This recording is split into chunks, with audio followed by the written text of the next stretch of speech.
जय माता दी। एक बार प्रेम से बोलो जय माता दी। हम पढ़ रहे हैं दुर्गा सप्तशती, चौथे दिन का पाठ, देवी कुष्मांडा। माँ दुर्गा का यह चौथा रूप है। अपने मंद हास्य से ब्रह्मांड को उत्पन्न करने के कारण इनका नाम कुष्मांडा है। इनका पूजन आराधना करने से तापत्रय दैहिक देवी भौतिक दूर होते हैं। लौकिक पारलौकिक उत्थान के लिए साधकों को इनका पूजन आराधना अवश्य करना चाहिए। नवरात्रि के चौथे दिन माँ कुष्मांडा का पूजन आराधना किया जाता है। योगी जन इस दिन अपना ध्यान अनाथ चक्र में केंद्रित करते हैं। कुष्मांडा का वाहन सिंह है। इनका स्थान भीमा पर्वत पर है। पांचवा अध्याय, देवी दूत संवाद। कतारम। मेधा ऋषि बोले कि पूर्व समय में शुभ निशुंभ दैत्यों ने अपने बल के अभिमान वंश शचीपति इंद्र से तीनों लोकों का राज्य छीन कर यज्ञ भाग भी स्वयं ही उपभोग करने लगे। इतने ही नहीं, वे दोनों सूर्य चंद्र कुबेर यम वरुण के अधिकारों का भी उपयोग करने लगे। वायु अग्नि का भी कार्य वे स्वयं ही करने लगे। उन्होंने देवताओं को तिरस्कृत राज्यहीन परास्त अधिकारों से रहित करके स्वर्ग में से निकाल दिया। उन असुरों से तिरस्कृत देवता यह विचार करके कि देवी ने हमें वर दिया था कि विपदा काल में सम्मान करने पर मैं तुम्हारी विपदाओं को दूर कर दूंगी। वे देवता हिमालय पर जाकर भगवती विष्णु माया की इस प्रकार स्तुति करने लगे। देवता बोले कि देवी को नमस्कार है, महादेवी शिवा को सदैव नमस्कार है, प्रकृति व भद्रा को नमस्कार है। हम देवता नियम से जगदम्बा को नमन करते हैं। रुद्रा नित्या गौरी धात्री को बारंबार नमस्कार है। ज्योत नामी ज्योतिर्मयी चंद्र रूपा सुख स्वरूपा देवी को बारंबार नमस्कार है। शरण ग्रहण करने वालों का कल्याण करने वाली बुद्धि व सिद्धि स्वरूपा देवी को हम देवता बारंबार नमस्कार करते हैं। नित्य रीति असुरों की लक्ष्मी राज लक्ष्मी शवानी स्वरूपा आप जगदम्बी को बराबर नमस्कार है। दुर्गा दुर्पारा सारा स्वर्णकारणी ख्याति कृष्णा द्रुमद देवी को सदैव नमस्कार है। अति सौम्य व अति रौद्र रूपा देवी को हमारा नमस्कार है। उस देवी को हम बारंबार प्रणाम करते हैं। संसार की मूलाधार कृति देवी को बारंबार नमस्कार है। जीवों में विष्णु की माया के रूप में प्रसिद्ध देवी को नमस्कार है। नमस्कार है, बारंबार नमस्कार है। चराचर जगत के जीवों में चेतना रूप से स्थित देवी को नमस्कार है। नमस्कार है, बारंबार नमस्कार। जीवों में बुद्धि रूप में स्थित देवी को नमस्कार है। नमस्कार है, बारंबार नमस्कार है। सभी जीवों में निद्रा रूप से स्थित देवी को नमस्कार है। नमस्कार है, बारंबार नमस्कार है। जीवों में शुद्धा भूख रूप में स्थित देवी को नमस्कार है। नमस्कार है, बारंबार नमस्कार है।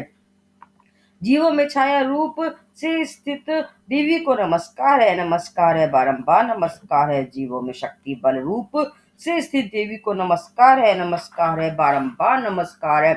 जीवों में तृष्णा प्यास रूप से स्थित देवी को नमस्कार है। नमस्कार है, बारंबार नमस्कार है। जीवों में शांति क्षमा रूप से स्थित देवी को नमस्कार है। नमस्कार है, बारंबार नमस्कार है। जीवों में जाति रूप से स्थित देवी को नमस्कार है। नमस्कार है, बारंबार नमस्कार है। जीवों में लज्जा रूप से स्थित देवी को नमस्कार है। नमस्कार है, बारंबार नमस्कार है। जीवों में शांति रूप से स्थित देवी को नमस्कार है। नमस्कार है, बारंबार नमस्कार है। जीवों में श्रद्धा रूप से स्थित देवी को नमस्कार है।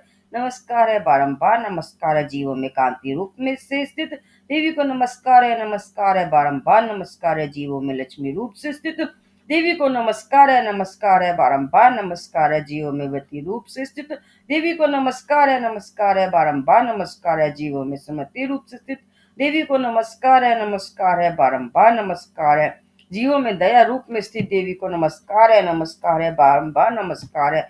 जीवों में दृष्टि रूप में स्थित देवी को नमस्कार है। नमस्कार है, बारंबार नमस्कार है। जीवों में माता रूप से स्थित देवी को नमस्कार है। नमस्कार है, बारंबार नमस्कार है। जीवों में भांति रूप में स्थित देवी को नमस्कार है। नमस्कार है, बारंबार नमस्कार है। जीवों की इंद्रियों अधिष्ठात्री देवी व सब जीवों में व्याप्त रहने वाली व्याप्ति देवी को बारंबार नमस्कार है। चराचर जगत को चेतना रूप से व्याप्त करके स्थित रहने वाली देवी को नमस्कार है। नमस्कार है, बारंबार नमस्कार है। पूर्व समय में देवताओं ने अपने अभिष्ट की सिद्धि के लिए जिस देवी की स्तुति की थी और देवराज इंद्र ने इन कई दिनों तक जिसका सेवन किया था, वही कल्याण की साधभूत ईश्वरी हमारा कल्याण व मंगल करे और सभी विपत्तियों को नष्ट करे। दुष्ट दैत्यों द्वारा पीड़ित हम देवता जिस परमेश्वरी को अब नमस्कार कर रहे हैं और भक्ति भाव से सम्मान करने पर शीघ्र ही सभी विपदाओं को नष्ट कर देती है, वही जगदम्बिका सदा इस समय हमारे संकट का निवारण करे। मेधारी जी बोले कि हे राजन, जब देवता की इस तरह स्तुति कर रहे थे कि तभी पार्वती देवी गंगा में स्नान के लिए वहां आई और देवताओं की स्तुति करते देख पूछे कि आप लोग यहाँ किसकी स्तुति कर रहे हैं। पार्वती के शरीर कोश से उत्पन्न होकर शिवा देवी ने कहा कि शुंभासुर से तिरस्कृत ये वह युद्ध में निशुंभ से परास्त होकर यहाँ एकत्र हुए देवता मेरी ही स्तुति कर रहे हैं। पार्वती के शरीर कोश से उत्पन्न होने के कारण अंबिका सभी लोकों में कौशिकी नाम से भी जानी जाती है। कौशिकी के प्रकट के पश्चात पार्वती के शरीर का वर्ण काला पड़ गया और वे हिमालय वासिनी कालिका देवी के नाम से प्रसिद्ध हुई। इसके बाद शुभ निशुंभ के दूत चंड मुंड वहां आए और परम सुंदर अंबिका देवी को देखा और फिर वे शुंभ के पास जाकर कहने लगे कि महाराज, एक परम मनोहर स्त्री जो अपने दिव्य तेज से हिमालय को प्रकाशित कर रही है, ऐसी सुंदर स्त्री शायद ही किसी ने कहीं देखी हो। अतः हे असुराधिपति, आप यह पता करके कि वह देवी कौन है, आप उसे प्राप्त कर ले, क्योंकि वह स्त्रियों में रतन है। उसका अंग प्रत्यंग मनोहर है और वह अपनी धी कांति से सभी दिशाओं को प्रकाशित कर रही है। हे असुराधिपति, अभी वह हिमालय पर है, आप उसे अवश्य देखें। हे प्रभु, त्रिभुवन में मणि हाथी घोड़े आदि जितने रत्न है वे सब तो आपके घर में इस समय सुशोभित है। हाथियों में रतन रूप ऐरावत, वृक्षों में रतन रूप परिचार वृक्ष, घोड़ों में रतन रूप उच्चैश्रवा को आपने इंद्र से छीन लिया। हंसों से जुता वह विमान जो ब्रह्मा जी के पास था वह भी अब आपके पास है। कुबेर से छीना हुआ गया महापद्म नामक खजाना भी आपके पास है। समुद्र द्वारा भेंट की गई किनी नामक माला भी आपके पास है जो समुद्र ने भेंट की थी और जिसके पुष्प अब कभी मुरझाते नहीं है, तथा जो केसों से सुशोभित है। वरुण का वह छत्र स्वर्ण की वर्षा करता है वह भी आपके पास है। रथों में रतन रूप प्रजापति का रथ भी आपके पास है। हे दैत्यपति, मृत्यु की उत्कांता नामक वाली शक्ति भी आपके द्वारा छीनी जा चुकी है। वरुण का पास व समुद्र में उत्पन्न होने वाली सभी तरह के रत्न आपके भाद्र निशुंभ के पास है। अग्नि ने भी स्वतः शुद्ध दो वस्त्र आपको दिए हैं जो अग्नि में भी नहीं जलते। इस तरह ही असुराधिपति सभी प्रकार के रत्न आपके द्वारा एकत्रित किए जा चुके हैं। फिर आप स्त्रियों में अतन रूप कल्याण रूपा उस देवी को क्यों नहीं प्राप्त कर लेते। महिषी मेधा बोले कि चंडमुंड का वचन सुनकर शुभ ने महा बलवान असुर सुग्रीव को दूत बनाकर देवी के पास भेजा और बोला कि जो बातें मैं तुम्हें बता रहा हूँ वही बातें तुम उस स्त्री को भली प्रकार से समझा कर कहना और ऐसा प्रयास करना कि वह प्रसन्नता पूर्वक यहाँ शीघ्र ही चली आए। सुग्रीव नामक वह दूत हिमालय पर्वत के उस मनोरम स्थान में पहुंचा जहाँ देवी विराजमान थी। वहां जाकर वह दूत देवी से बोला कि हे देवी, राक्षसों का राजा शुंभ वर्तमान में तीनों लोगों का स्वामी है। मैं असुरराज का भेजा हुआ दूत हूँ और यहाँ तुम्हारे पास उपस्थित हुआ हूँ। सभी देवता उसकी आज्ञा का समान रूप से पालन करते हैं। कोई भी उसकी आज्ञा की अवहेलना नहीं कर सकता, क्योंकि उसने देवताओं को जीत लिया है। उसने असिधापति ने तुम्हारे लिए जैसा संदेश भेजा है वह तुम सुनो। उसने कहा है कि इस समय तीनों लोकों में मेरे अधिकार में है। सभी यज्ञों के भागों को अलग अलग रूप में मैं ही भोगता हूँ। तीनों लोकों में जितने भी श्रेष्ठ रत्न है वे सब मेरे पास है, अर्थात इंद्र का माने ऐरावत मेरे पास है जो मैंने इंद्र से छीन लिया है। क्षीर सागर के मंत्र से उत्पन्न उच्च श्रवण नाम का घोड़ा भी मेरे पास है, वह घोड़ा देवताओं ने मुझे भेंट किया है। हे सुंदरी, इनके अतिरिक्त भी जो रतन रूप पधा देवता गंधर्व नागों के पास थे वे सब मेरे पास हैं। हे सुंदरी, मैं तुम्हें भी स्त्रियों में एक रत्न रूप ही मानता हूँ, क्योंकि रत्नों का उपभोग करने वाला केवल मैं ही हूँ। चंचल कटाक्षों वाली हे सुंदरी, अब तुम या तो मेरी पत्नी बनो या मेरे भाई निशुंभ की पत्नी बनो। मेरा वरण करोगी तो तुम्हें अतुलनीय ऐश्वर्य प्राप्त होगा।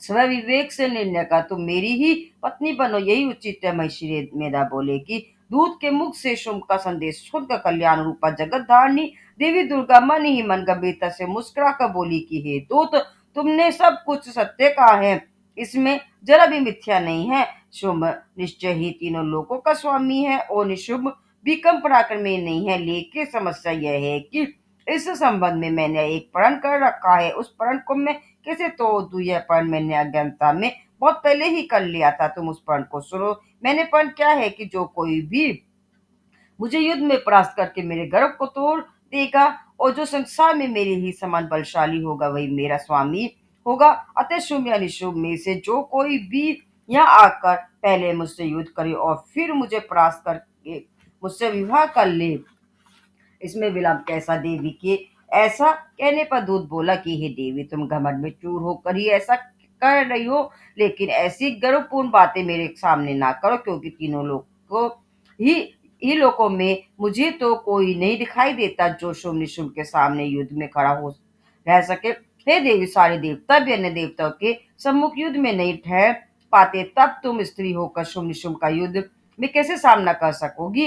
इंद्र तो देवता का राजा है, वह भी शुंभ आदि दैत्यों के सामने नहीं टिक पाया, तब तुम स्त्री होकर शुंभ निशुंभ के सामने युद्ध भूमि में कैसे जा सकोगे? इसलिए मेरा क्या मानो तो तुम शुंभ निशुंभ के पास मेरे साथ ही चलो। ऐसा करने पर तुम्हारे मान सम्मान पर कोई आंच नहीं आएगी, अन्यथा तो वे तुम्हारे केश पकड़कर घसीटते हुए ले जाएंगे, तब तुम्हारी क्या प्रतिष्ठा रहेगी? इस पर देवी बोली कि तुम्हारा कथन उचित है। शुंभ महाबलशाली है और निशुंभ महापराक्रमी है, लेकिन मैं कर भी क्या सकती हूँ?